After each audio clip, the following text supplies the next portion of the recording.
talking about site foremen, so today we're just going to have a quick chat. So I hear that you are the man to go to for apprentices. So how does that kind of work? What do you do with the apprentices?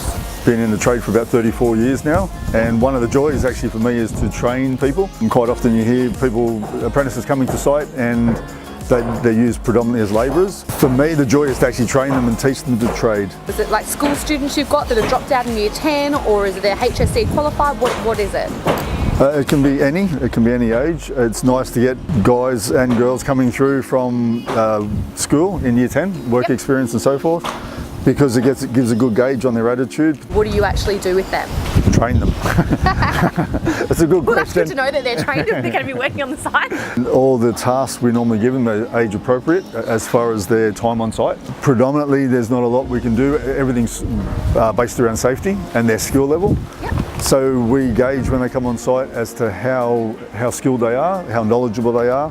They're not common sense level, but how practical they can be with their hands, and move them along from where they are, methodically and strategically train them and try to take them through each phase, through, from the beginning of their apprenticeship through to the end. Physically having them alongside you, and for me what I do is I tend to talk a lot.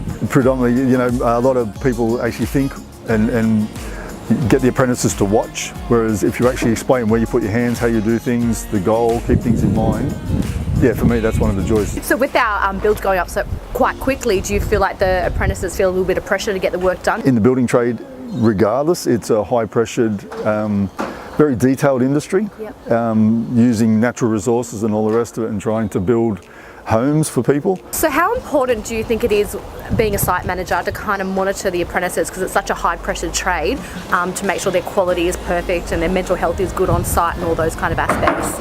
Yeah, for me it would be critical, because it is such a high pressured industry and there is a lot of danger involved.